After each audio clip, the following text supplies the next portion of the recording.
Presidente di regione con il maggior consenso d'Italia. È del trevigiano Luca Zaia il primato nella classifica dei governatori rilevata da un'agenzia per conto del Sole 24 Ore, quotidiano di Confindustria. 6 veneti su 10 sono disposti a votarlo se si dovesse andare alle urne, con un aumento di quasi 10 punti rispetto a 2 anni fa, quando Zaia è stato confermato alla guida della regione. Dietro di lui Enrico Rossi, governatore della Toscana, con 9 punti in più rispetto al giorno d'elezione, mentre al terzo posto, in grande risalita, l'ex ministro dell'Interno ed ora presidente della Lombardia Roberto Maroni, che guadagna il consenso di 11 cittadini in più rispetto ai quasi 43 che l'hanno votato, portando il suo gradimento al 54% dei lombardi.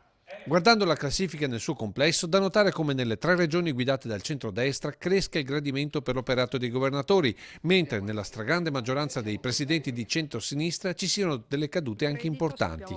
Una tra queste la friulana Deborah Serracchiani, che perde quasi 6 punti e mezzo con un solo cittadino su 3 disposto a votarla. E se Zaia è il primo in classifica, ultimo è Rosario Crocetta, con 30 punti in meno rispetto ai 60 del Veneto, nonostante la Sicilia sia una regione a statuto speciale. Un dato non secondario, quello della gestione delle risorse e l'equilibrio dei bilanci, che a quanto pare va al di là anche del federalismo. Per chi studia le nostre comunità, uno dei motivi del successo di Zaia. Il Veneto ha molti punti di eccellenza. Non dimentichiamoci però che il Veneto ha anche avuto scivoloni notevoli, vedi il Mose.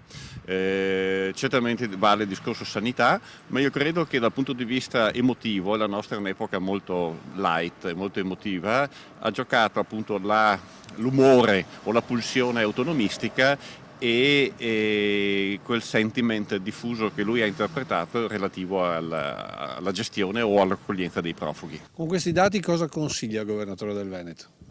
Beh, direi che un buon gioco, no? Una buona squadra non si cambia e casomai comunque rimangono sempre sfide notevoli per una regione grande e di frontiera come quella del Veneto.